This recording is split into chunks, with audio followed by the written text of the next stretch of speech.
shocked the other day. We are live. Now we're back. Hello, folks. This is the East Hampton Town Planning Board. Here. Welcome to our virtual meeting of June 24th, 2020. Again, thanks to the folks at LTV and staff for all the work to get us on tonight virtually. We have a public hearing tonight at 7 o'clock on the Hellman Hangar site plan. At 7 o'clock or as soon thereafter as we're able to get to it. We have one matter on for site plan review, and that is the Home Sweet Home application, which we'll get to in a moment.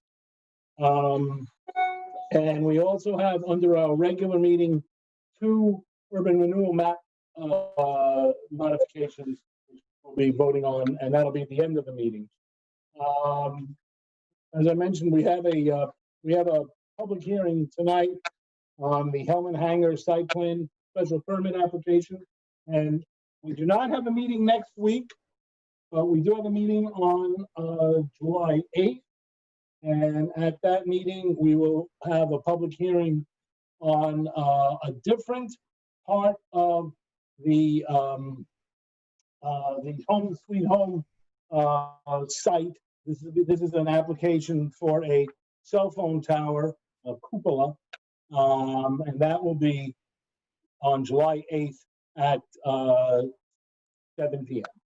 So, without further delay, we will now move to the Home Sweet Home site plan review. And I just want to make sure the applicant is on the line. It's Brian Mathewson. I guess Brian's the representative. Is Brian on the line on the link? Chairman, I don't believe so. Phone number on the screen. I just want to make sure the phone number is on the screen. I can't see that on my Zoom. It's coming up now. There is a caller on the phone line, perhaps? Let's see who that is. That might be Brian. That is Matthews.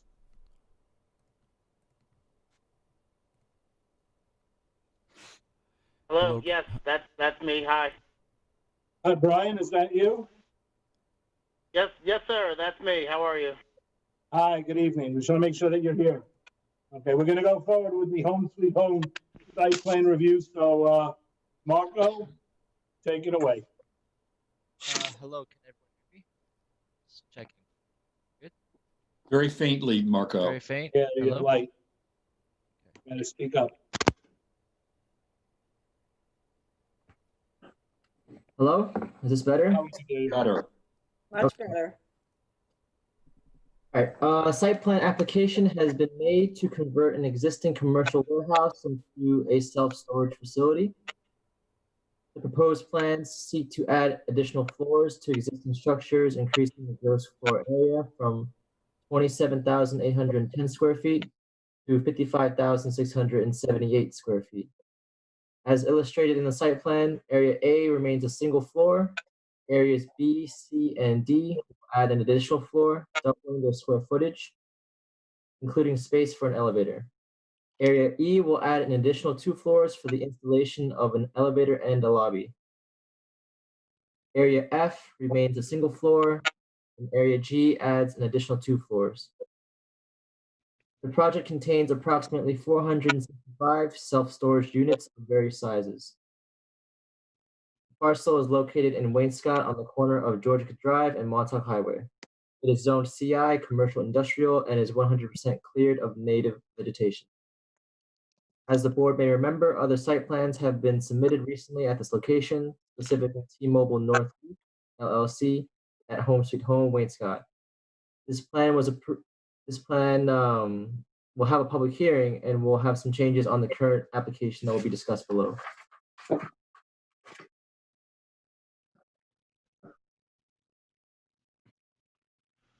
As noted, a prior site plan involving the installation of cellular service equipment will make changes to the currently proposed site plan for self-storage units. Change located on the northern side of the building, where a proposed outdoor staircase and trash enclosure are located. With the approval, if the prior site plan is approved, the staircase and trash enclosure will not be built due to the installation of cell service equipment. The board may wish to request the applicant submit site plans reflecting their alterations and address the replacements due to the prior plan. On the issue of parking, there are currently no defined parking requirements for a self-storage facility. However, there have been recent site plan approvals of self-storage facilities that provide a general sense of minimum parking. The Twin Forks moving and storage site plan provided 13 spaces for roughly 79,000 square feet of mini storage. That is calculated around roughly 1 space per 6,000 square feet. The mentioned application stated that 2 or 3 people will be in the office during 9 a.m. to 5 p.m., Monday to Friday.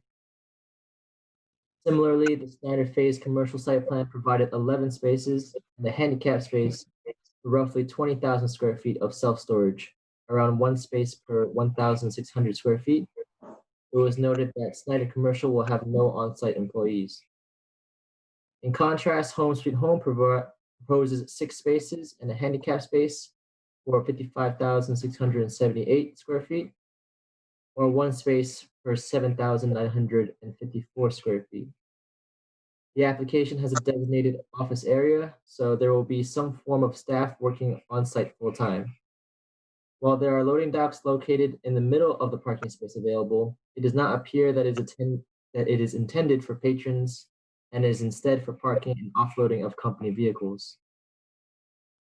Both Twin Forks and Snyder Phase Commercial are located in relatively low-traveled locations, whereas Home Sweet Home is located on the highest volume traffic area of town, which is Montauk Highway.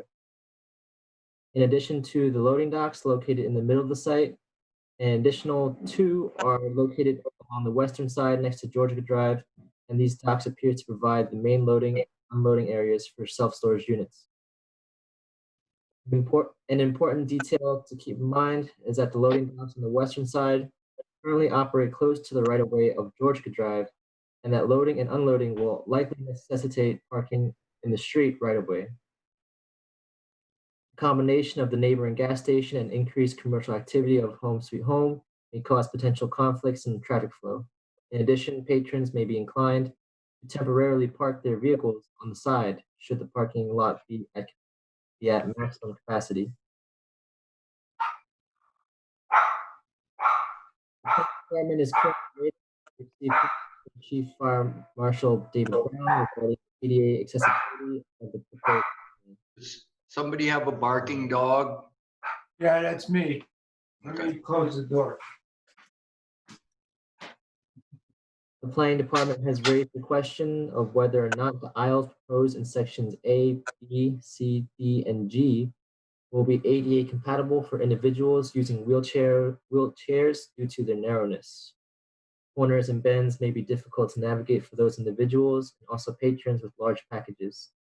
The planning department has reached out to the fire department regarding this concern and is awaiting a response.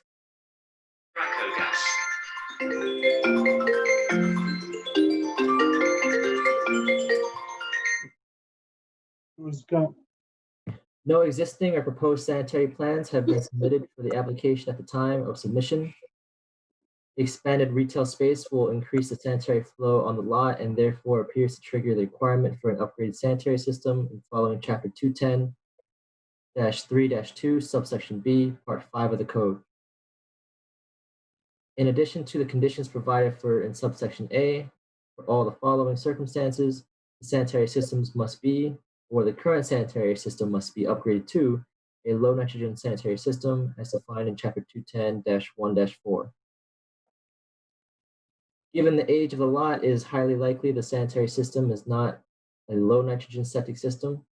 It is noted that there is limited space in which to locate a new low nitrogen septic system. Existing and proposed sanitary flow calculations based on the square footage of the various uses and the existing and proposed sanitary system need to be depicted on the site plan. The greatly increased square footage for commercial activity will increase the sanitary flow of the lot to some degree. Change in sanitary flow and sanitary systems will require approval from the Suffolk County Department of Health Services.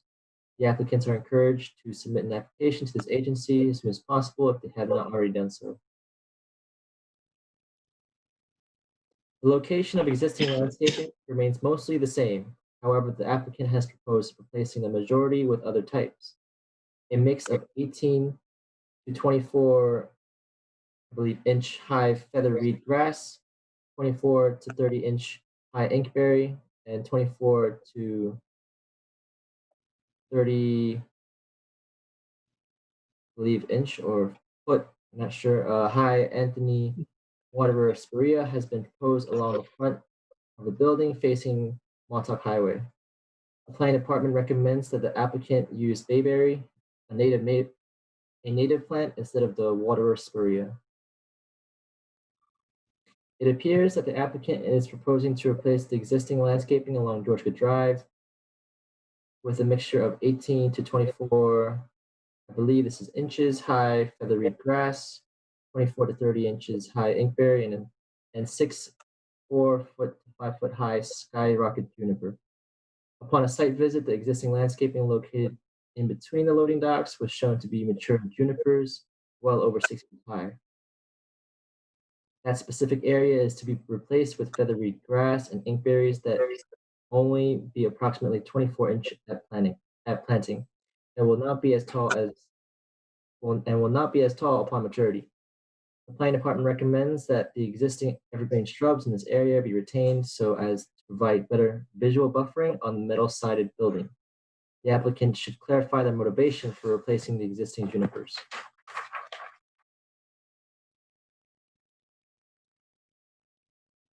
The applicant has submitted a lighting plan, including a key to the proposed fixtures that indicate that lighting will be fully shielded and at the maximum of 30,000 Kelvin. The planning department recommends that the applicant submit specification sheets from the manufacturer's website or brochure to substantiate the specifications.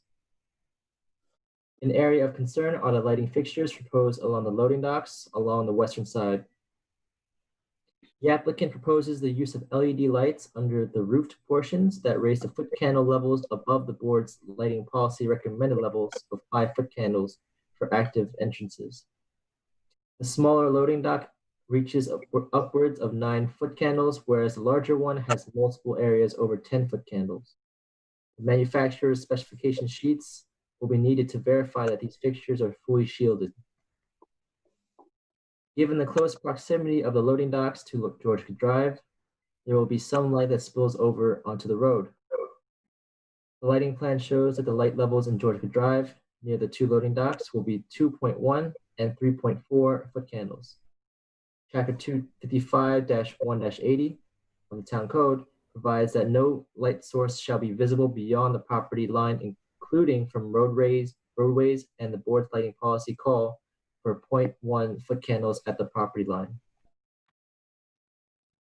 The mounting height for 10 of the fixtures is 16 feet and 6 inches and 16 feet and 9 inches, whereas the town code requires that light fixtures be mounted at the lowest practical height with a goal of mounting no greater than 12 feet. It is noted that there are second and third floor exterior staircases that may require lighting. In other areas, the mounting height should be revised. The fixtures should be depicted on the elevation drawings so that the location can be determined. Some of the light fixtures appear to be associated with proposed signs on the building. This lighting is in the purview of the Architectural Review Board and not the Planning Board, and therefore should be removed from the lighting plan. The key to the lighting plan should be revised to include the method of control. Motion controls are most consistent with the board's lighting policy. If timers or manual switches are proposed, the hours of operation should be indicated in the key, with lighting being shut off no later than 1 hour after the close of business. The proposed project will require the approval of the ARB, and an application should be submitted to this agency as soon as possible if the applicants have not already done so. The applicant has proposed the installation of 2-story tall window panes on the southwestern corner of their building, in addition to an overhang for the smaller loading dock. These windows will greatly alter the exterior community character of the building. The smaller loading dock, which will have the new overhang, is currently using a garage door and will be replaced with what appears to be pedestrian glass doors that will not be ADA accessible due to the loading dock stairs. Additionally, leading up to the smaller loading dock is a proposed concrete sidewalk. This sidewalk will be built within the easement surpassing the lot line of the property. The applicant has also proposed new signage on the western side and on the front of the building, facing Montauk Highway. The signage differs to the existing signs, and their appearances will require approval from the ARB. In addition, elevation plans and artists' renditions of the project indicate that there will be new stone/concrete bricks along the base of the building and on the southern side for the new landscaping area. Given the location of the site on Montauk Highway, the board may wish to discuss sending comments to the ARB. The project is an unlisted action pursuant to SECRA and Chapter 128 of the Town Code. It is recommended that the planning board request lead agency status for the project. Questions are as follows. We should have to do that. Oh, you don't have to go through them. We'll do that at the end. Okay? Okay. We'll go through the questions at the end. Does anyone have any specific questions for Marco regarding the report? Remember, we're gonna have a substantive discussion after we hear from the applicant and the board, and Kathy on behalf of the board starts as well. But does anyone have any specific questions for Marco about the report? I just wanted to ask if the plans were scanned for the smart board as I requested this afternoon. They should be up on the screen. I don't see them. I'm looking at Joanne. Looking at the I elevations. see elevations. On the board. I see the elevation. I don't know why I'm not Kathy, getting this. they're in one of the windows that says Mike Tremblay LTV. I don't know. This is not what I have. Are you looking on the computer, Kathy, or are you on television? No, I'm on the computer. I don't know why. Okay. Well, then I'll just continue and I'll just see what I can figure out here. Well, we have the elevations up in front There we of us. go. Okay. I just I had my screen reduced. Okay. I have a question for Marco. Go ahead. It's Ed. Marco, I know there are meant to be 465 self-storage units in here, but is any of this space still going to be long-term storage managed by Home Sweet Home the way it is now? Or is it going to be 100% self-storage units, like the entire site? Ed, I think what we can do is we can hold that question until we get the applicant. Okay. All right, because the report doesn't address that directly, but it is a very important issue that we should definitely get into. Just don't think Just so you know, Marco has a- right now, guys, I'm going to toggle between the first, Okay. second, and third floor plans that show you the. That's fine. That's fine, Eric. That's fine. Just keep an ongoing video show. All right, Ed, so that's, you follow on that, Ed? Yeah, yes. Sam, just to add a little to Ed's question for the applicant, not only is Home Sweet Home doing a long-term storage business, but they run their moving business. Yeah, these, I don't want to cut anyone off, but I want to, Right. believe me, I know that issue. And Right. I'm gonna, when the applicant speaks, I expect they'll address it. If they don't, we can ask the applicant about it. But it's, you have a moving and storage business that's in there now and active. And the question is that moving and storage business gonna remain in there and active? Or is it, or are they changing the business completely? And it's a fundamental question. And probably then, we're gonna need a narrative on it. But if we don't have any specific questions for Marco about his report, I'd like to turn to the applicant and let them have their time. I have a question for the report. Marco says he talks about an expansion of retail space in the memo. And I wondered if there's retail here as well, or if that's just There's a sales office. Which paragraph is that? Yeah, I had that same question, Randy. You mean at the present time that they have retail? that's what The memo says an expansion of expansion. retail space. It's on page 7 under the sanitary discussion. Yeah. We had that same discussion. This is Joanne. We think that is, he was referring to what's called a sales office, and it's actually office space, not retail. Is that correct, Marco? So office, It says sales, what does it say? Sales office. Sales for the moving business or sales of moving supplies. that which you can get. Okay. I don't know how are we classifying that? That's the question, I guess. How are we classifying that that office if it is retail? I don't know. Randy, I think we're going to need a narrative. Yeah, we're going to need a narrative on that. I mean, Randy, I can say this, because you can go in there and buy moving supplies, but it's not, in my recollection is that there's not a store there per se where, like I don't know, like a hardware store. They do sell those things. But again, let's let the applicant describe what they're going to do. Okay.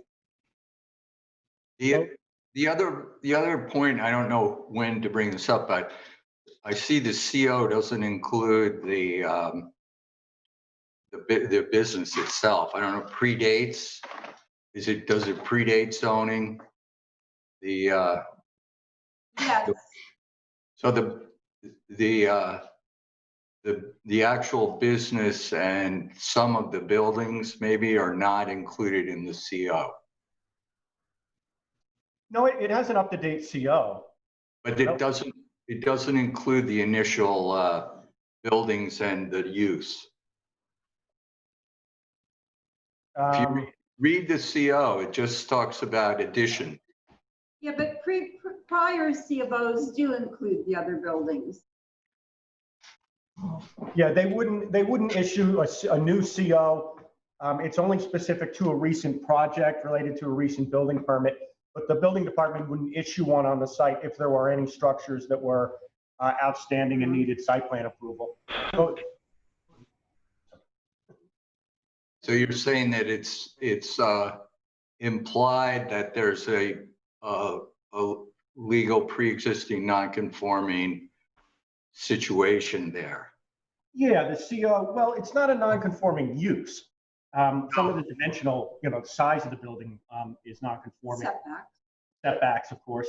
But the last CO was in 2016, and it talks about changes to the loading platform. It says over pre-existing concrete pavement at existing commercial building. So and Randy, there are prior CFOs that go into more detail. Well, I would just say I think they should be included in the initial memo. That's all. Okay.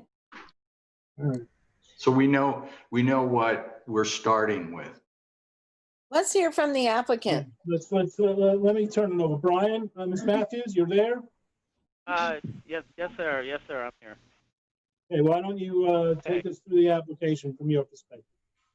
Yeah, happy to, and I appreciate the board hearing us, and thank you, Marco, for a very, very, very thorough memo. So, obviously, I think it's probably best for us to address a lot of these things. There's going to be supplemental submissions, of course, but just we have no problem submitting a narrative. My understanding, and of course I'll double and triple check this, is that this is not self-storage in addition to the long-term storage or the moving and storage business that's there right now. This is really being done with an eye towards a complete change of use for the property. So it would be, a full self-storage use in place of the moving and storage and the long-term storage that's there right now. So this is not a circumstance we're looking to, do this in addition and to continue any aspect of that ongoing use that's been there for decades. Just going through the memo, one of the few things that I had pointed out, or that I had circled here for myself, was just addressed by the board and by Joanne. You know, the reference to the retail space, I think that was probably just a mislabeling of it. I think you can, I think, Mr. Chairman, I think that was you mentioned, I think you can get some, you know, Right. moving supplies, boxes, rope, etc. But there's really no retail component to it. And, you know, some of that may continue. You know, if you're going to have a self-storage space, you can probably get locks, those types of things. But it is really just office space for the staff, so there's not going to be any retail, as you would think of it, component to this use going forward. It's going to be the self-storage, and then the office for, you know, for the employees with, you know, with whatever they need to have in there. You know, and so turning now, I guess in no real particular order of importance, and just going through the memo, you know, of course we're aware of the site plan that's there, right, that's ongoing right now. I think, if memory serves, and I think I heard right, that T-Mobile is going to be on for their public hearing in, not next week, but the week after.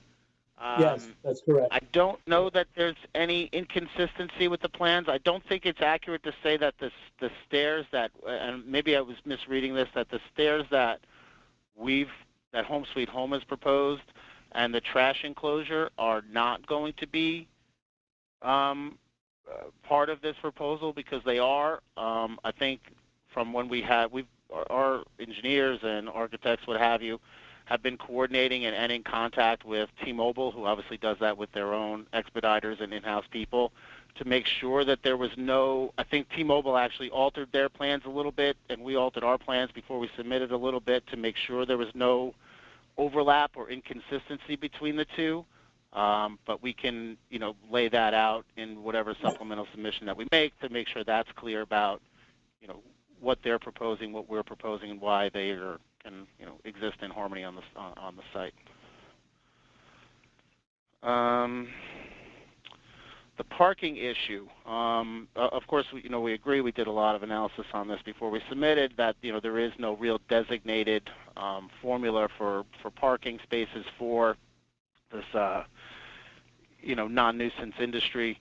One thing, though, is while the site, I guess, you know, I was looking at it, and maybe it was unclear. I don't know if it was the survey or the site plan or both that were submitted. It does make it look like there's just these 6 spaces plus, I think, 6 plus the 1 handicap space. There are going to be at least 2, maybe even 3 additional spaces, because, you know, some of those loading areas, I think it's going to be, you know, some of the ones in the middle. Since this moving and storage and long-term storage use is not intended to continue if and once, you know, this transformation goes from the long-term storage it is now to the self-storage, there's not going to be the need for those loading areas or the parking of company vehicles. So some of those areas are going to be able to be utilized for, you know, customer parking as well. And I would just note, you know, I noted in the memo that, you know, of course, everybody's familiar with the area. You have the pit, you have hardware stores, you have the home goods, you have the gas station. But I think one thing, you know, and of course everybody knows that, you know, access in and out of this area and, you know, the traffic can be an issue. In this instance, we would submit, and I'm sure, you know, we'll substantiate this if need be, that this transformation or this change of use would actually probably alleviate some of the issues to the extent that they exist there for the traffic patterns and the parking in the area, because I think everybody has a familiarity with these type of self-storage. They're pretty low impact use. I mean, it's where you put your stuff you don't know where to put, that you don't really use, so you kind of go there and you forget about it.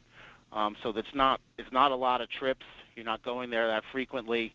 And once the moving and storage, which is obviously a big part of, you know, has been a big business out here for them with transitional nature, you know, the high turnover in homes and the transitional nature of the way a lot of people reside here, that probably increased some of the traffic there, whereas I think, you know, this change of use will probably alleviate some of that. And I've already spoken to the applicant about, you know, retaining a traffic engineer, getting that study together to show, to really bear that out, and we think that that's where that's going to come down. So we'll be working Just on so I'm that. clear, didn't mean to interrupt, but are you saying you're volunteering to do a traffic study? I would assume that it's something that the board would like. I mean, if the board's okay with my explanation, then I'm happy not to do it. But I just assumed that given this area here, obviously everybody knows the area, that there is a lot of traffic, and so if the board wanted at least maybe not a full-blown traffic study, but an analysis to show how the transformation from a full moving and storage to a low-impact self-storage use, how that is expected to, alleviate or certainly not increase any traffic, that's something that we can certainly do. If we don't have to go through a full traffic study, I don't think that would be necessary, but, we can certainly get something into the board to substantiate that position. Okay, thanks. Where are we? The ADA comments, we'll wait for the engineer and the fire marshal to wait on those, but, our architects are already aware of them. We've gone through the memo, and, they're going to put whatever comments they can together to address the board's concerns. Same with the landscaping and the lighting. I think they know that some of this has to be changed, some of this has to be tweaked a little bit. They need to, get the cut sheets and the specifications for the lights, for example. They've gone through the request to retain some of the landscaping or justify why it's being changed. So I'm not going to really go through that right now. I'm going to allow them to put that together, and then we can, include it as part of our next submission. The ARB, that application this went in as a joint application, so this is pending in front of the ARB right now. And I know some of this is, there is some overlap, but obviously some of this is outside of the board's jurisdiction. But, just the one comment that we wanted to address is, whether or not the larger windows are going to alter the community character. I think there's a commercial industrial site, and I think the community character here is kind of a hodgepodge type of different buildings. So I don't know whether one way or the other putting in the windows is going to detract from any of that community character, but we can address that at the proper time. If I may. Yes. I'm sorry to interrupt again, but is the intention going to be that Home Sweet Home is going to be operating this, or is this going to be a franchise operation? Well, do you know? I don't know that I can answer that really. I think a lot of this is being done with an eye towards, the future really. There's probably a few things that are up in the air, so I don't know that I can necessarily answer that question. Because I know a lot of this is ARB, but those kind of things, if it's part of, because there's any number of companies that, that franchise mini storage operations that, sure. They have, and that they have their own signage issues and, things that I guess they're marketing related. That's why I asked. Whatever, if that's the case, and whoever comes in, or whether it's Home Sweet Home self-storage, they'll have to, comply with whatever the ARB says as far as proper signing, comply with, size and scope and colors, et cetera, that's set forth in the town code. Sure, certainly. Okay, thank you.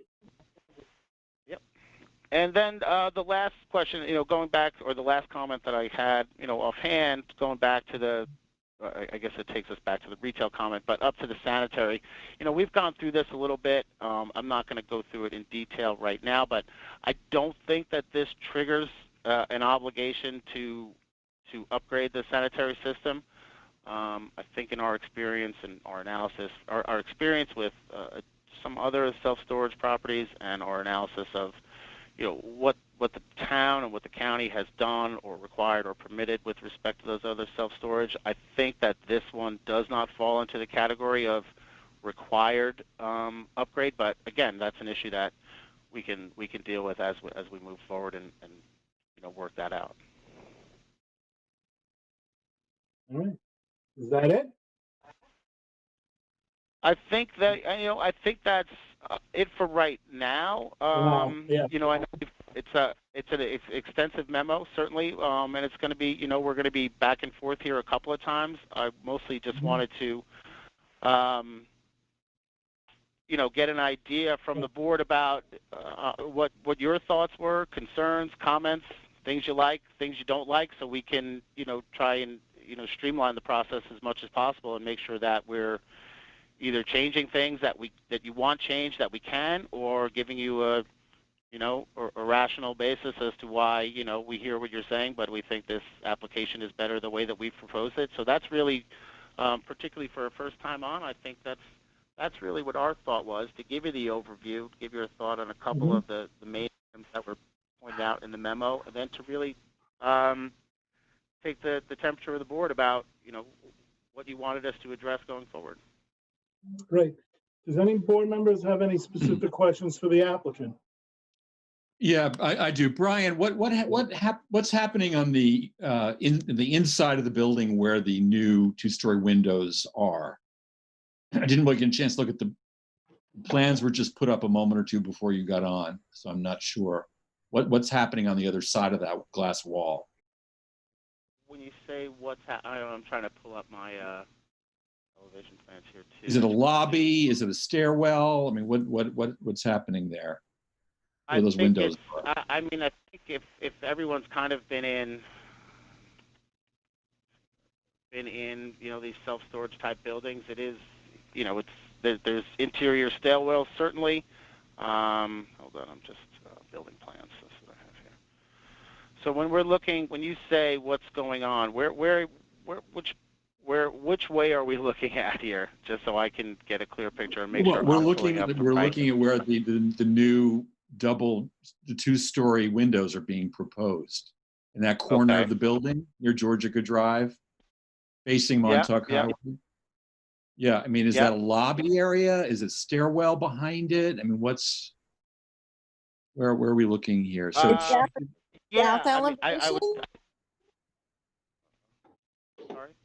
I'm going to zoom in on where exactly those are. Okay. The elevation or the Southwest corner, right? Ish. It is. Yeah. So it's actually above where. At the building plans up, looking at the south elevation. Is that the south exterior elevation? Is that what we're trying to look at here? I think I have that up. Okay. And so we're looking the self-storage sign, and we're looking just to the left of that, correct? Where where the windows are. Yeah. Okay. If you look at the first floor and second floor plan, it shows storage units there. It does. Yeah. Yeah. Huh. So I guess the answer to the question is yes, that there is, it's lobbies and hallways, but with the self-storage units there, I mean that's kind of the layout and the model, I guess, for how these. Doesn't quite make sense. Eric, can you raise? I can't the top where the top of this is cut off on my screen, so I can't see. Yeah, exactly. I tried to put it dead center where those windows would be on the plans. The building is sort of like a U shape with that recessed area in the very middle. That's where the new main ingress appears to be proposed, floor plans and the elevations. So do you see the writing where it says new egress stair from second floor and new wall in line with existing roof? Yeah, I see that. Right in the middle. That I believe is where the glass would be. Judging I don't think so, Eric. I don't think that's right. Who's higher? Yeah, it's higher than that. It's the corner. It's above it. It's the southwest corner of the building. Yeah, it's not recessed like that is. Oh, okay. You're correct. You had it right beforehand. Which page of the building plans would be the best one for you to look at? So I'll make sure we're looking at the right. I'll make sure the right ones. I think there's 5 pages altogether. All right, so there we are. So there seems to be. It's that corner. Yeah, and actually you can kind of see it. They're indicating the glass here. Yep, there it is. But there's a little space and then 2 storage units. And then it wraps around the corner as well. Yeah. Yes, it does. That's right. So it's these are storage units then that have a window. It looks like there's some kind of buffer between you look through the glass to the back of those units.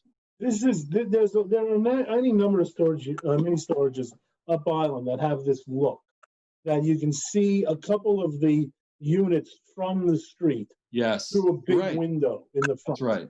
Yep. That's why I asked the question about franchising. 'Cause, I like Ed's question, and I don't see any public benefit or aesthetic benefit to having all those windows there if they're just to show either a storage unit or a sign or a name or something in there. I don't get the point. Yeah, it's advertising. It seems like advertising to me to It's a show, marketing thing. showing what the unit looks like, Mhm. It's right? It's exactly an it. advertisement. It's exactly it. All right. Okay. If we don't have anything specifically for the applicant, maybe we should move on and let Kathy pick up the ball. Sure. So thank you. I've forgotten the applicant's name. Did you give us your name? Brian Matthews. Brian Matthews. Yes, Brian. So I have so many questions. So, anyway, I'm just going to go through. I made a lot of notes on this. So, you know, we recognize that the self-storage use is not regulated by the code, but we've had many applications over the last, I don't know, 4 or 5 years, and we've had to work very specifically with the individual sites to come up with what seems to be the best solution for at least parking and circulation, landscaping and lighting, and the other elements of site plan that planning board is responsible for oversight. So I'm just going to go through my list here. I know you've offered already, but we need a narrative describing how this use will fit in. So am I correct in my understanding that the present moving and storage business, it will cease to exist and this whole area will become a mini store, a self-storage area? Correct. Yes. Okay. Yeah, That this is a full change of use, not, you know, partial. Right. That's Okay. always been All right. my That's understanding. good. Because that was, we had some questions about that with respect to whether the moving company would still be there and would they still be storing furniture like they used to? And would Right. the additional use be yet a third use on that property? So you'll be eliminating the moving and storage company and converting the entire space into a self-storage facility. Okay, so this use is classified as a warehouse, and I guess that's as close as we're going to come to this. I do feel that the doubling of the gross floor area, it's actually a little more than that. It's almost a little over twice as much, does trigger the sanitary requirement for a low nitrogen septic system in our code. It's particularly important to me because that property is within the Georgica Pond watershed. And, you know, I think while the, you know, present commercial use of a moving and storage facility is a little more predictable, once you get into self-storage, much of what we have done to monitor the way what can be actually stored in these storage facilities is important. We know too that it's not a matter of just putting, you know, Aunt Mabel's china in that you never use in a self-storage facility, but also that contractors, especially those that you know, work with certain materials, will often leave their materials and other equipment in a self-storage unit to access on a daily basis. And I suspect, given that this unit is right on the Montauk Highway, it'd be particularly attractive for contractors because that's the main route to come, that the trade parade traverses each day to come to work. So, you know, on that topic, we have worked very hard to make sure that any self-storage facility observes our groundwater protection policy and that other limits on what can be within this facility are part of the conditions of approval, because any leasehold is not going to be enforceable by the town.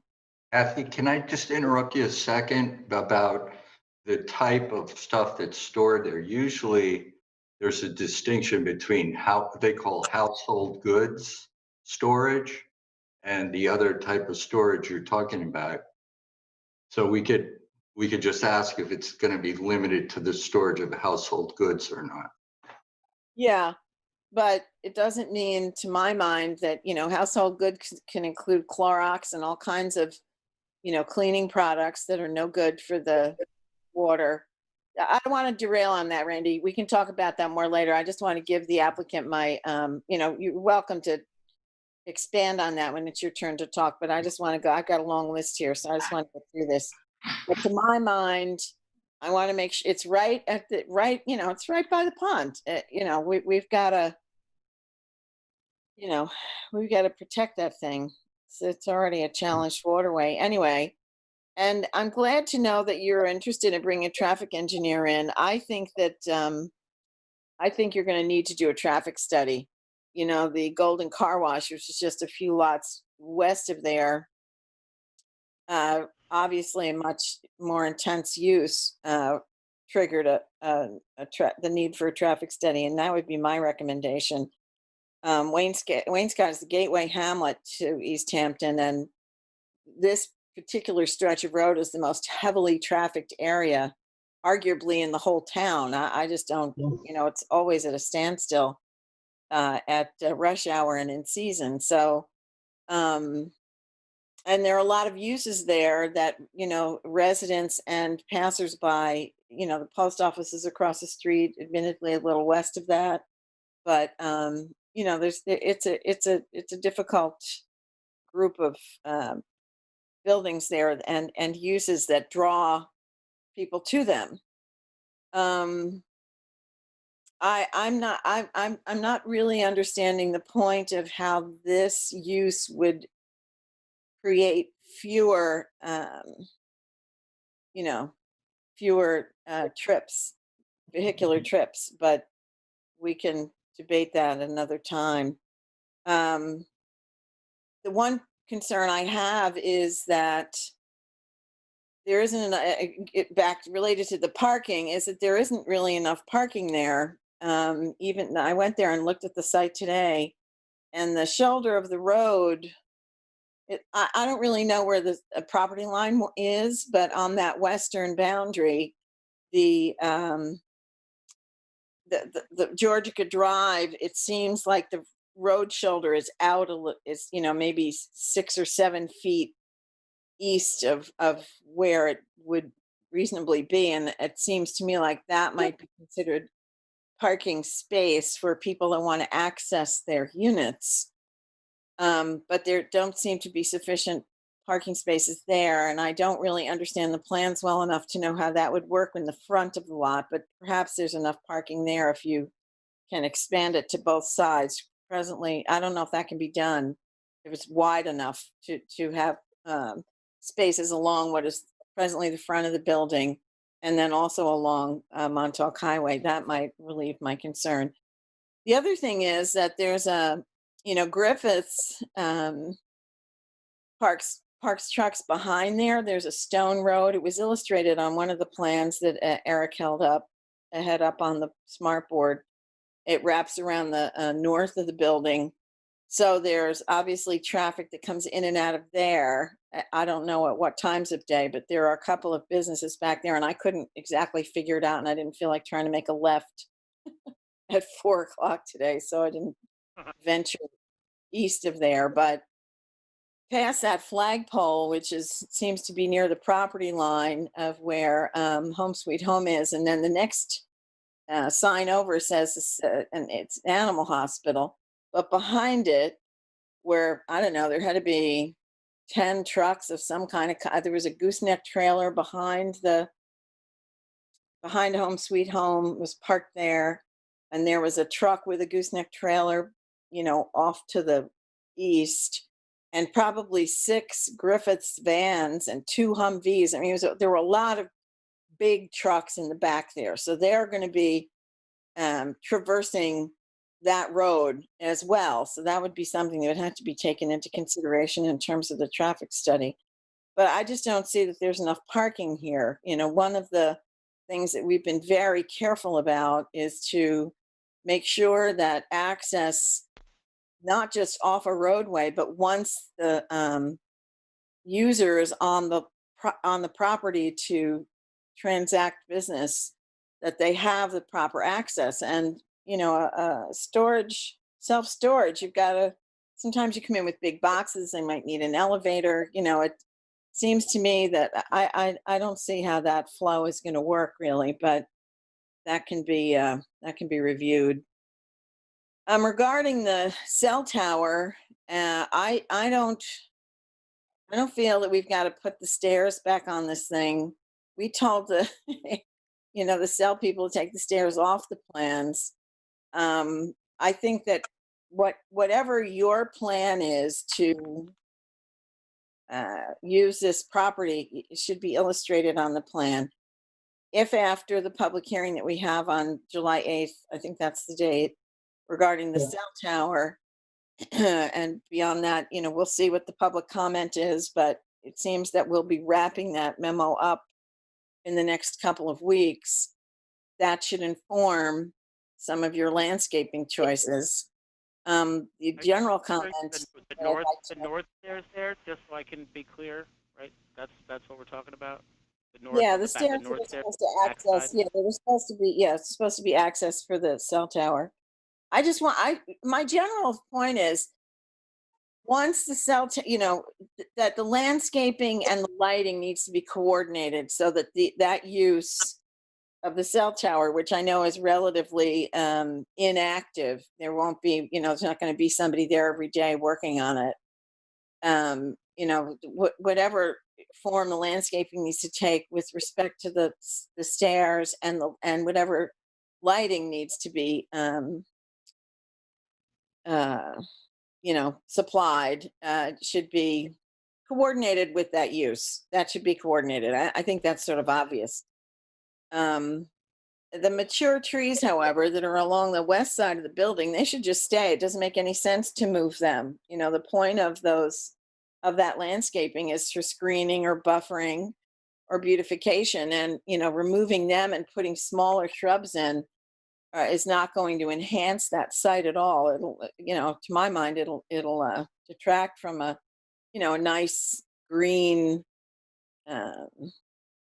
and they're big trees. They must be 6 feet or more. I was there today. So I would recommend that you find a way to, if you want to do additional landscaping in front of it, you could do that, but I wouldn't remove those trees. I think they really help along that western wall there. And the lighting, it doesn't seem like the lighting plan is code compliant kind of at all. So I know you're wanting to let your designers get in there, but they've got to recognize that the code doesn't permit anything over 12 feet of light, 12 feet high for these lights. The foot candle minimums need to be observed. There's already a ton of ambient light there from the gas station, so I can't imagine there needs to be too much lighting. And I don't know what hours of operation are included in this. You know, I would suggest that we should limit the hours of operation in some way, so that they don't coincide with, the higher traffic times if in fact this application does get approved. But I hope that you can address in the narrative what this expansion of retail space is, because anybody that reads that goes, oh, I know you just said it was for the office use, but I think you need to, make sure the narrative is clear on that. Absolutely. And then there's no code into this. Say again? There's not intended to be any retail component to this. Right. Okay. Well, just include that in your narrative if you would, because it wasn't clear. Absolutely. Well, every mini storage I've ever been in, they sell boxes. Okay. Well, I just have one more point here, Sam, and I just lost it now. damn. Oh, it's about a lessee. If a tenant is going to be in there, I would like to know that, because we'll need whatever approval goes along with this. We'll need to, have clear dictates for what the tenant can and cannot do. And I'm not sure about a franchisee, because I know that there are, and this is an area of the code I don't know a lot about, but I know that the town board is reluctant to have storefronts that are, recognizable from town to town in the way a franchise would be, Yeah, vis-a-vis a separate- McDonald's and Dunkin' Donuts and those types of things. But just, to the concern, to the extent it is a concern, or it's just or raises to a level of concern, or it's just a comment, any approval, and we're confident we're going to get there, and it's going to be a lot of work, but that's okay. Any approval that gets issued here, that's gonna run with the property, and that's gonna bind an owner, a tenant, a subtenant, everybody and anybody who goes in to operate under whatever approval is issued for this self-storage use. So as far as who, it doesn't really matter in that sense. It's really just what's approved. It's kind of a fundamental component of zoning, that that's not who, it's what the property allows. Right. If I asked for who, I just meant, would it be a tenant, as opposed to Home Sweet Home running it as a store, self-storage facility. No, I understood. Yeah. Okay. And then, so I think that's, I just want to reemphasize the need to control the substances that go into those places, that is, really right near the headwaters of Georgia Pond. It's in the watershed, but it's very close to the headwaters. So any kind of a spill, and Randy brought up the idea of household goods, but that can include, all kinds of household cleaners and things like that, which are toxic for, a lot of these species that are struggling in the pond. I just want to re-emphasize that as a very big concern. That and the low nitrogen septic system, which I feel that this expansion does trigger. Okay, that's it for me. Long-winded, but was a big one. No. A lot of ground to cover. Oh, wait, I have one further thing. I'm sorry. We have to send this to the Disabilities Committee for comment. I had that actually first on my list, and I skipped it for some reason. But I didn't say that already. Yeah, we need just touching base on that. I think that front entrance is intended to be ADA compliant. I think it's somewhere in the memo there was a discussion about an entrance around the side off the loading docks and whether that was going to be ADA compliant. And right. Yeah. As you're likely aware, there's going to be an ADA compliant entrance there, and I believe it's meant to be the one that's right in the front. Well, it would occur to me that triggers. Usually, it depends on how many entrances you have. There's a percentage of entrances that have to be ADA compliant, so it may not work that you have just one, which is why we need to send it to the Disabilities Committee. If there's an obligation for it to change, then that's fine. Yeah. Listen, the ADA, you're gonna, regardless of anything, obviously you're gonna have to comply with the ADA. But it is a self-storage operation, and that is inherently means that people are putting things onto a rolling cart and bringing it from their car, most likely, up to their unit. So is the nature of the business is almost inherently ADA compliant, or at least it should be.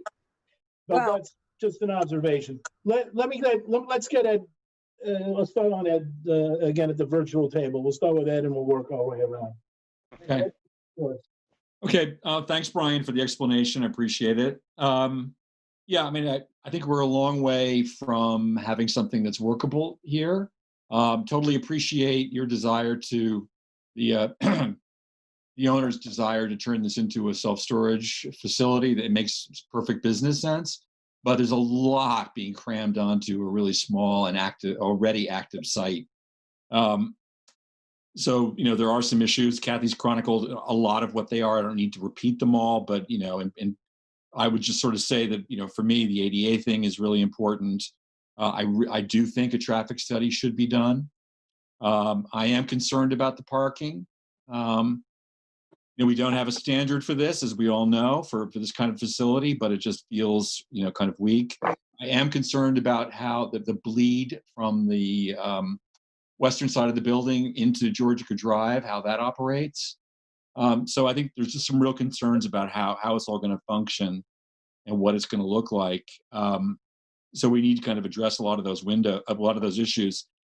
I would say that, under other circumstances, I might actually really like the two-story window that you proposed, but my feeling about it, and I'm interested to hear what other people on the board feel about it, but it just feels too sort of suburban and commercial, particularly if it's going to be just something that is revealing. And I've seen what Sam was talking about. I've seen this in other facilities where there's a window that sort of shows the back of a couple of storage units. It just feels too commercial and too suburban for this setting. I'd rather see the side of the building planted with, creepers or something, right? And I totally agree with Kathy's point about keeping the landscaping that's there, those mature junipers in particular. The kind of landscaping that's been proposed, again, feels sort of out of a very sort of suburban self-storage facility playbook, quite honestly.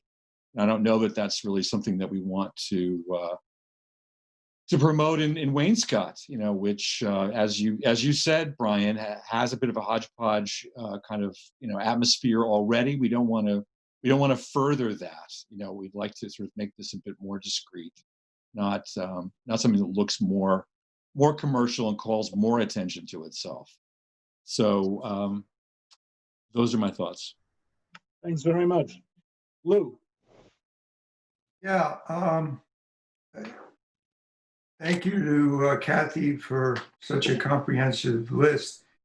I'm not going to go through a lot of those issues, but I just want to mention that as far as the ADA, the landscaping, the lighting, I think Brian's already said that these are things that he's very open to our suggestion or working on it so that it will meet our approval and satisfaction. So I won't go too deeply on those issues.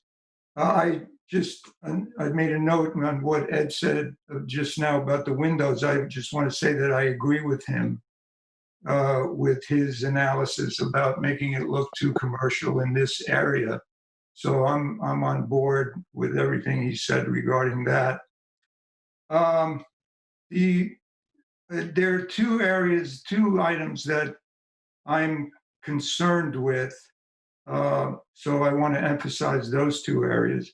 Firstly, the parking. I know there aren't specifications or parameters with this kind of use with regard to parking, but it just feels to me that just from an intuitive sense, we've got a problem with parking, that there aren't enough. I'd like to see a better plan for the parking. And I think the traffic study would go hand in hand with that. How cars move in and out, how long will cars be there, sort of ties into the parking. So that's an open question for me. And I think that's something that you, Brian, need to work on, in my opinion, more prominently than the other areas. And the second item that I want to emphasize is the sanitary system. And I wholly agree with what Kathy said about the area where it's located near Georgica Pond and all that. And I also agree with what she said about her opinion as to whether or not this requires a new sanitary system. I think it does, for the reason that she mentioned. You're more than doubling the floor area. And also, I don't know if we know what kind of system exists there now. So I think it's important that we determine that. I'm not sure if we know that or not. If we don't, it's something that needs to be determined. So let's see what else. Yeah, as far as the retail space, I agree that's not really retail. It's just items that are available for the storage customers. And I'm glad that this site is being renovated because the way it looks now, it's kind of shoddy. So hopefully, whatever the final form it takes, I'm sure it'll be an improvement on what's there now, but hopefully with our guidance and the applicant's intention, it'll be something worthwhile for that location. And that's it for me. Thank you, Lou. Ian? I Anything to add? don't have a ton new to add. I think that the other board members and Marco touched on all the important issues. I obviously think parking is pretty important. With the amount of applications we see for self-storage, we probably ought to come up with some policy there. I've looked into it a little bit in other municipalities, and it's all over the map. So I do think it's something we should think about, so we have a standard to apply. In the meantime, though, I think another issue is traffic, obviously. The applicant seems ready to do a traffic study, or at least give some color to what they expect. And I think that would probably be helpful for determining parking as well. If you tell us how many trips, are going to be coming in a day, of course, we should verify that on our own, but I think that would indicate, how many parking spaces we need available based on how many people we expect to be in and out. Otherwise, the window, that does stand out to me. I really think that's largely an ARB issue. So I would defer to them on that. I have some of the same questions as other board members, but again, I think that the ARB will, take care of that appropriately. So that's all I have for now. I think there's some work here. I'm certainly open to the idea. I just want to make sure that there's plenty of parking so that, it contains the use and that is not a traffic problem. So looking forward to working through the application. Thanks, Ian. Randy, anything to add? Randy? Did we lose Randy? Yeah, hi. So thanks to Marco for doing a great memo and to Brian for explaining it. And I agree a lot with what Ed said. I can understand the family maybe wanting to look to the future and change the use. In general, I agree though with the others that I see this as a non-conforming, pre-existing non-conforming situation, a legal pre-existing non-conforming situation. Doesn't meet the setbacks on Georgia Drive. That easement on the northeast side and the property line. So I'd like to, my review of the plans at this scale, says that, there's no side yard setback conformance. And so we've got that non-conforming. I think I would also say that I believe the parking is non-conforming no matter what standard we use. There's inadequate parking on site.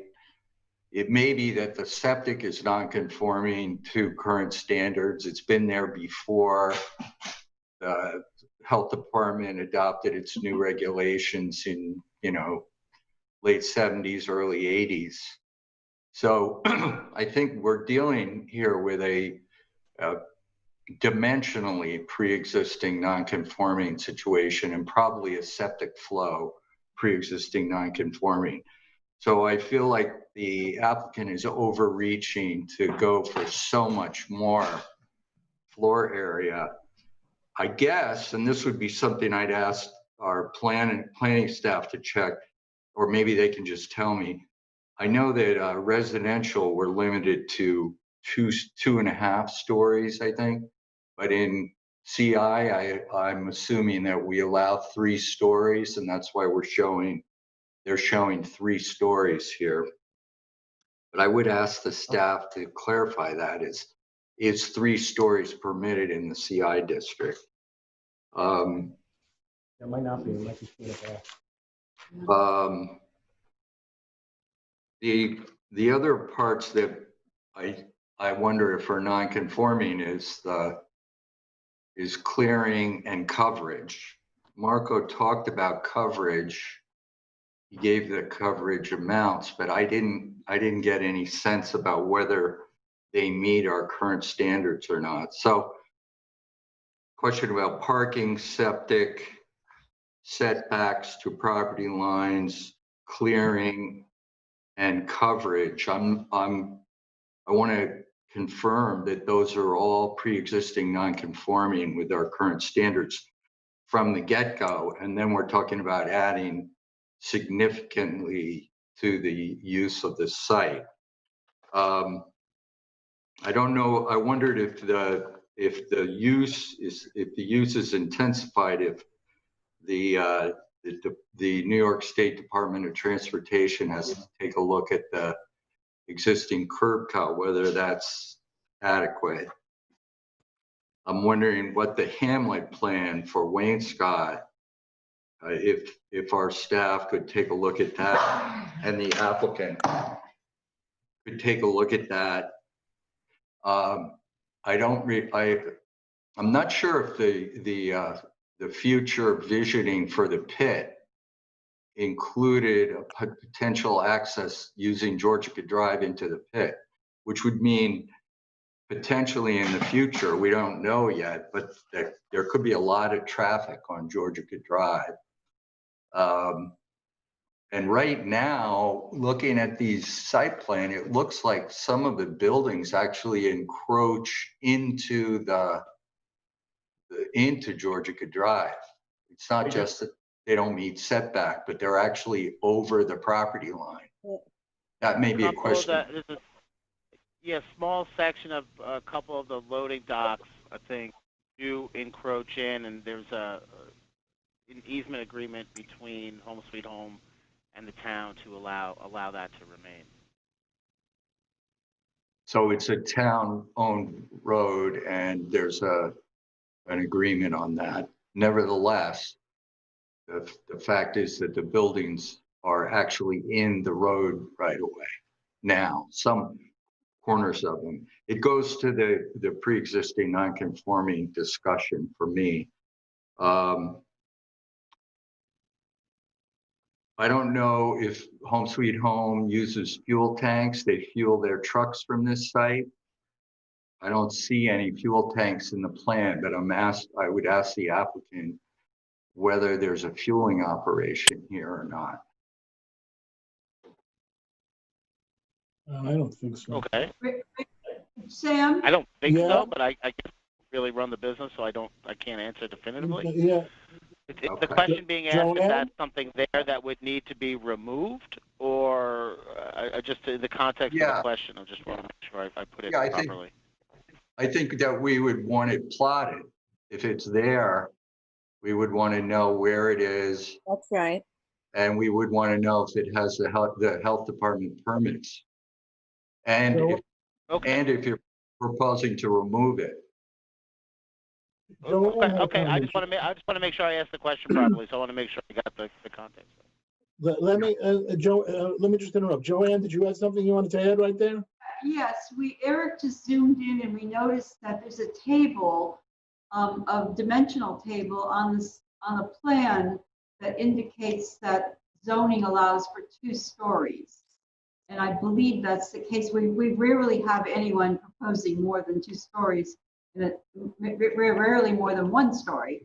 So it doesn't come up that often, but it appears from the applicant's table that they're only allowed to have 2 stories in the zoning district, which means the 3rd story would likely need a variance from the zoning board. Well, there you go. Mm. Good call, Randy. Yeah, I mean, that sounds like it's pushing it a little too far. As far as, I mean, Home Sweet Home has that warehouse full of storage right now, and I don't know if the idea is to convert those those customers into self-storage or not. But one of the things that these self-storage facilities need and use are moving trucks, whether there's a moving and storage business here or not. There really needs to be an area for more than a car to load and unload storage. And I don't know that we're seeing that. I think a parking plan should show a space for a truck that's on their property. And then we still have that, the cell tower. I know they don't use it much, but they from time to time, I don't know if we're thinking they're going to park somewhere else if they want to check their site, or if they're going to be on-site parking. I don't know if we had allocated any parking for the cell use. And then, so I thought in terms of parking, I agreed with what everybody else said. But if you're going to use that interior space, I think we would want to see what you're proposing in there as far as parking and access and all of that on a future plan. I agree with my colleagues about the windows. I don't see that we would want that personally. I don't see that that's something we would want. I know it's an ARB decision, but I think that the planning board had quite a lot of discretion too in the site plan process. Marco in his memo said that if a nitrogen removing system is required, that it doesn't appear there's room for that.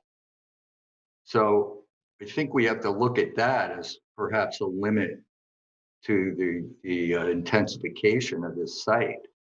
If that seems to be a key issue here. If this triggers a low nitrogen system and there's no room for one, then it would seem to me that the project has to be scaled back. Yep.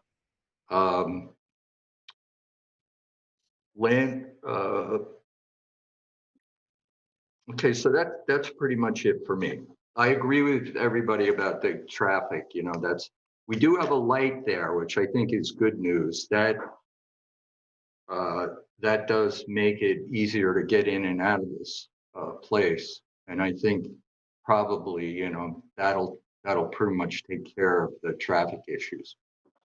Sam, could I ask a question about one of the items that Randy brought up, or should I wait till we're all finished? Well, let me hear from Sharon, and because it's starting to get a little late. We have a couple of other matters we have to deal with. So Sharon, do you have anything you want to add on this?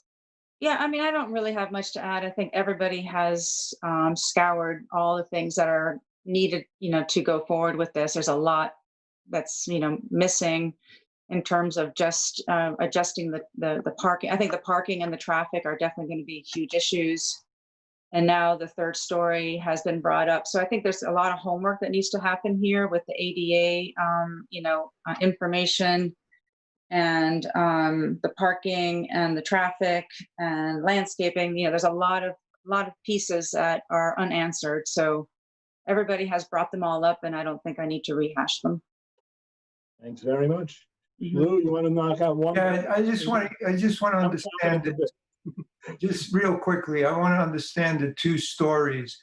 So the way that legend there describes it is that the height of the building is 2 stories, but the interior has 3 levels. So this is sort of a warehouse type of use, self-storage / warehouse.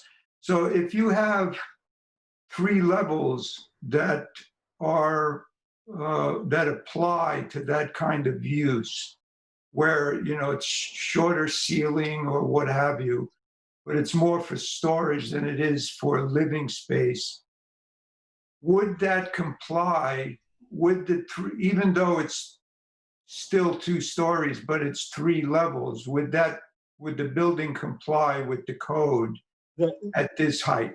Or would it be considered 3 stories? Lou, I think the answer to that question, and this is something I was going to mention, is I think that there are some questions here that we have to send over to Ann Glennon. Because, you know, where the storage units, they count to increase occupancy. There's more floor space, but those aren't being occupied. I think that the question that Randy raises that you're amplifying, I think that we're gonna need to hear from Ann on this. You know, I don't think we can answer that question sitting here, and I don't know if Ann can necessarily answer that question.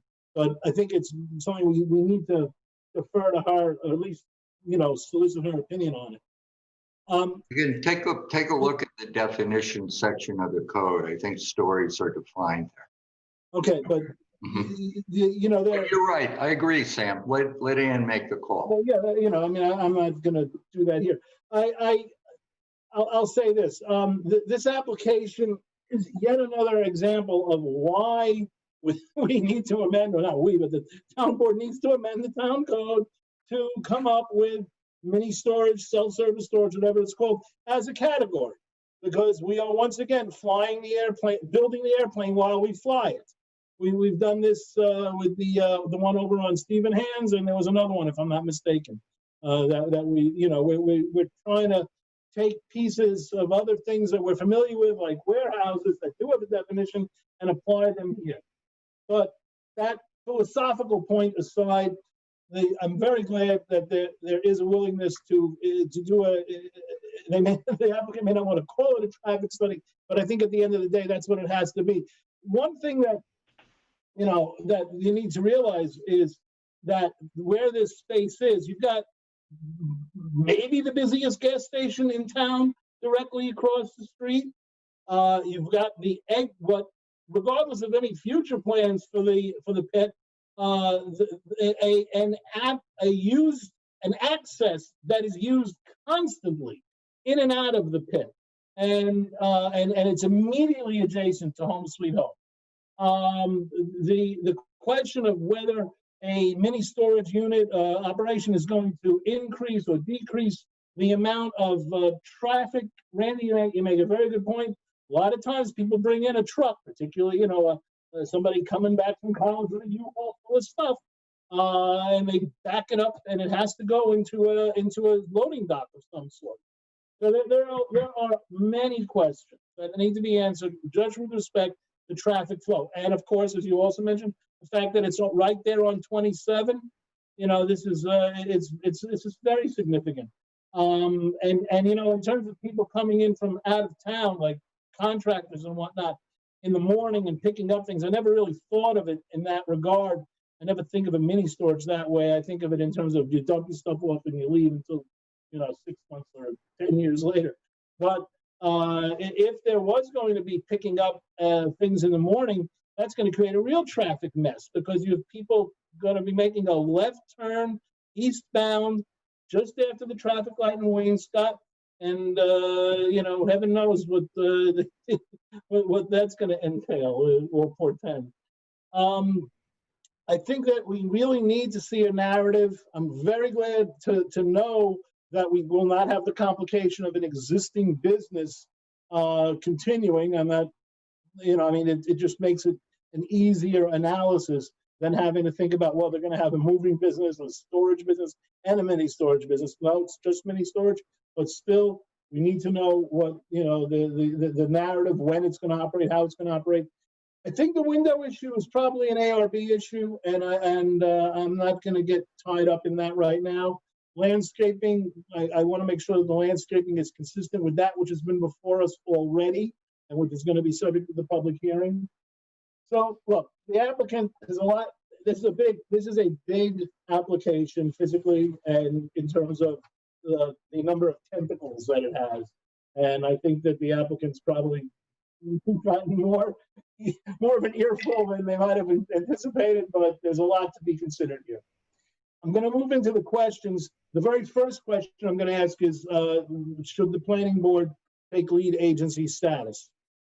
And do I have to make a motion on it? Does somebody have to make I'll a make a motion on that? motion that I make a move that we declare lead agency. Is there a second? Second. Randy, thank you. All those in favor of the planning board taking lead agency status, please say aye. Aye. Any opposed? Passed and carried 7-0. All right, I'm going to run through the questions, but I think that, you know, we've hashed these out pretty clearly. Should the applicant address the removal of the northernmost staircase and trash enclosures due to the prior site plan? And anybody have any comment on that? If not, I think that the answer is you're going to have to look at that. Should the applicant address the level of parking given its increased use in a high traffic area? And again, I don't expect anybody's going to be adding to that. Should the applicant submit sanitary plans, including the sanitary flows of existing and proposed sanitary systems? And I think I heard unanimity on the board on that. Sam, that includes them plotting the existing system, right? Yeah, I mean, you know, the existing system is probably adequate. I don't want to say, I'm not going to suggest that, but it was probably, you know, only intended to be used by the office. I'm trying to remember when we did the mini storage over on Stephen Hand's, there was an issue regarding their sanitary system and how expensive it needed to be. But whatever it is, they're going to need to give us a serious, you know, existing and proposed sanitary system, so that we have a sense. Locate them and the flow. Yeah. Because, you know, Georgia Pond is, you know, you probably see it from the front. Well, I don't quite see it, but it's right down there. Should the applicant address the proposal to remove the existing mature landscaping with a replacement that will have lower height at planting and upon maturity? And again, I think the whole landscaping issue is it's a bigger issue than one single question. If anyone has anything they want to add on that. Likewise, with the lighting, should the applicant revise the lighting plan as discussed in the report and provide for spec sheets? I don't think anyone's objecting to that. And should we send comments to the ARB regarding the exterior changes of the site plan? In my opinion, we should hold off on sending comments to anybody else until we hear more from the applicant. I agree with that. They may come back with something different.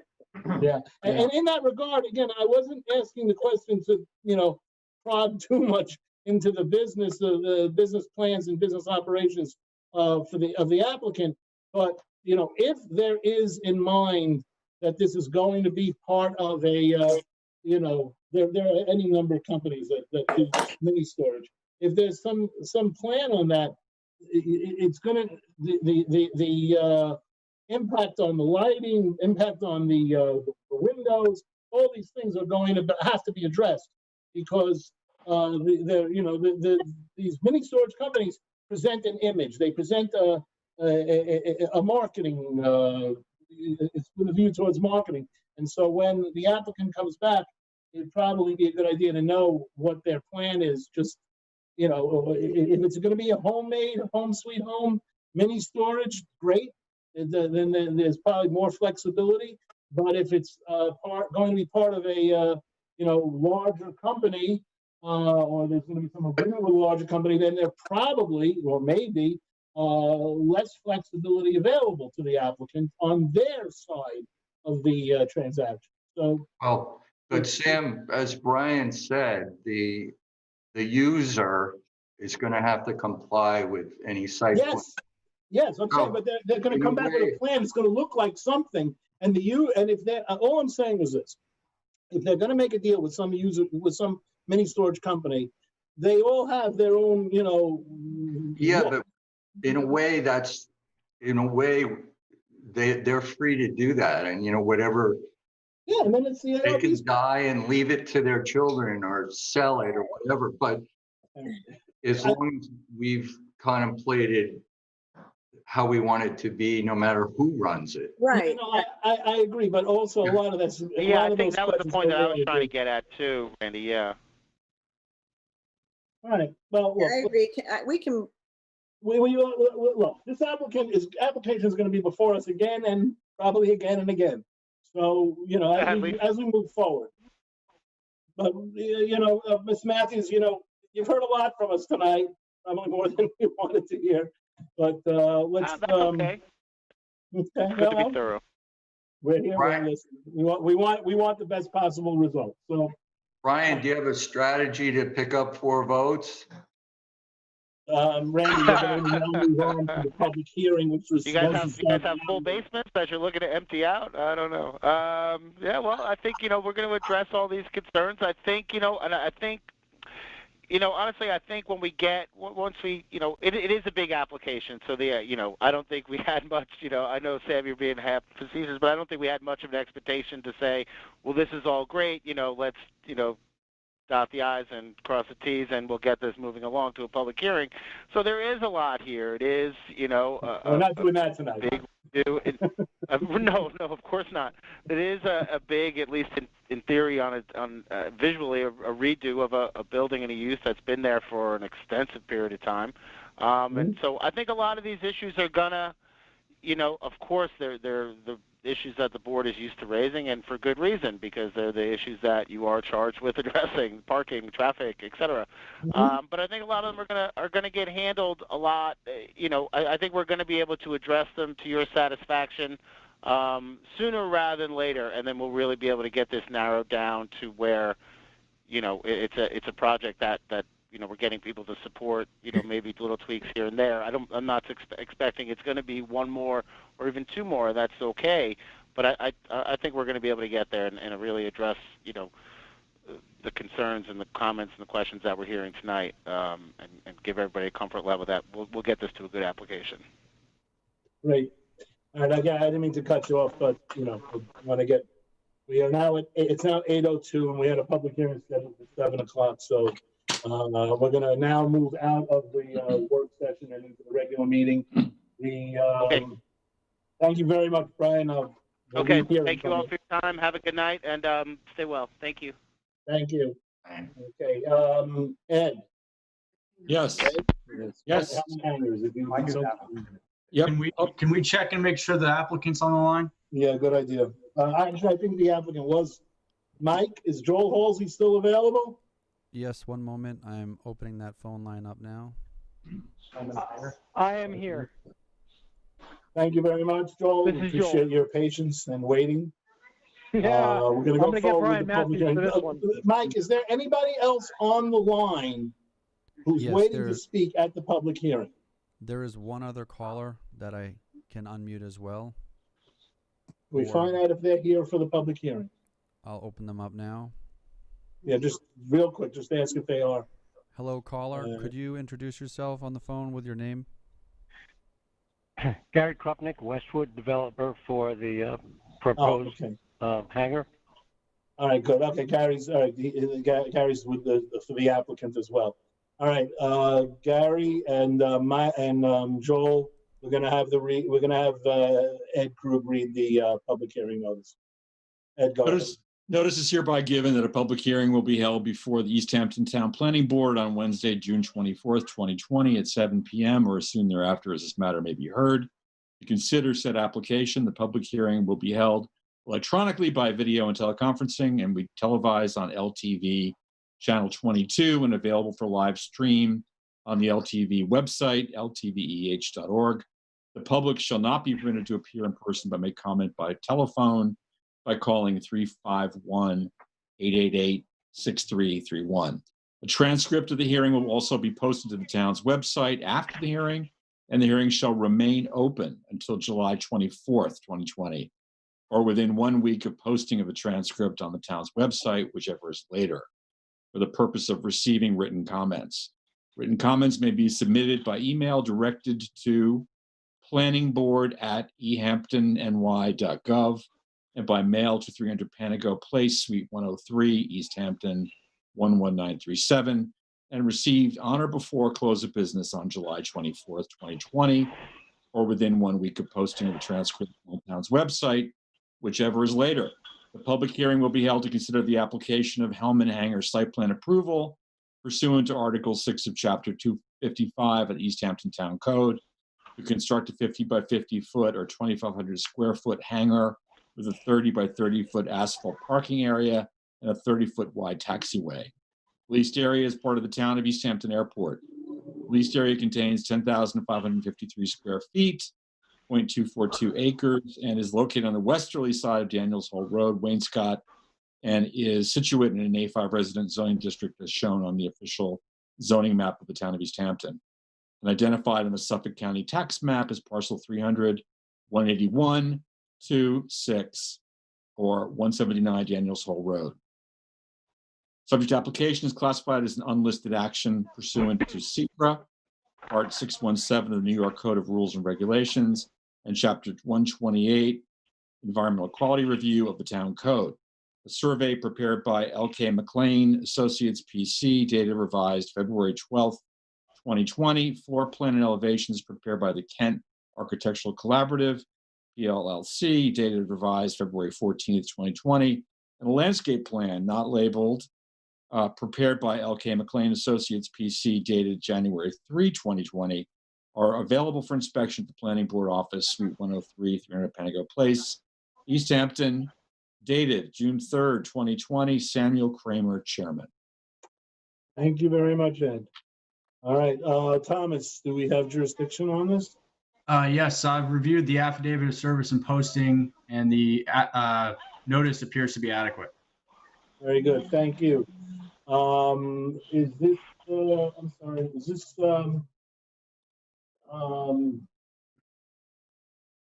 Marco's. it's I'm sorry, it's Marco, is it yours? Yes. All right, you want to give us a very quick overview of this? The building is basically replacing a previous hangar that was there. It's undergone changes to make sure that it is meeting the appropriate setbacks. The board has discussed extensively on ensuring that it is in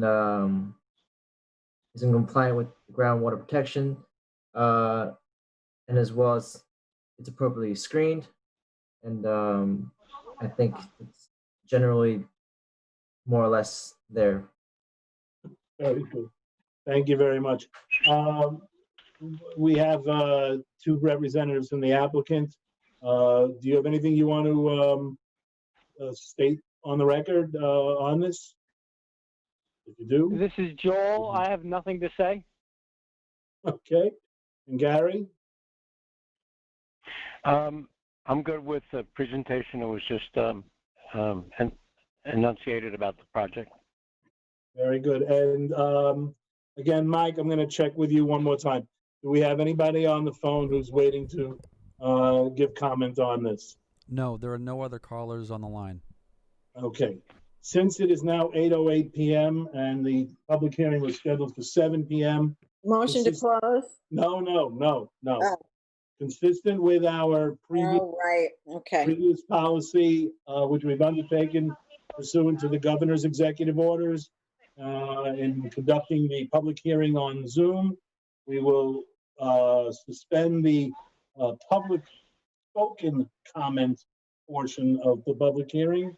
So we'll keep the record open for written comments through July 24th, or 7 days after the transcript is filed, whichever is later.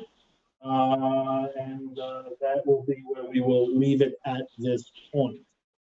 So thank you all, Gary and Joel, for being there. Marco, thank you for your presentation, and Ed for reading the public hearing notice. We have two more matters which we should, thank you. We have two more matters which we will go through quickly.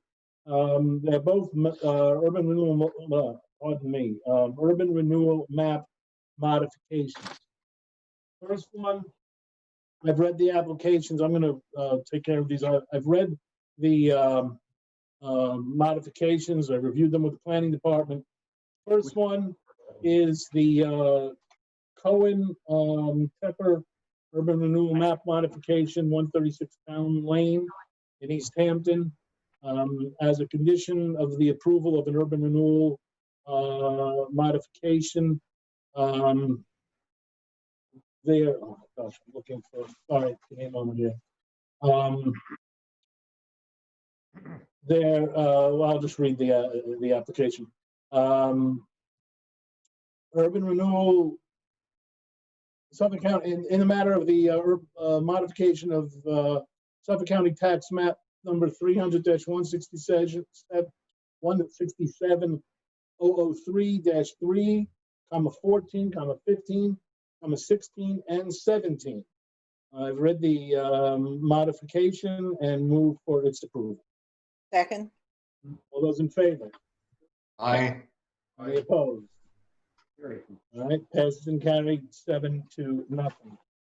All right, in the matter of, the next one is the Kinsella Renko subdivision, again, matter of Suffolk County tax map number 300-167-4.1.2, 1.3, 1.4, and 1.5.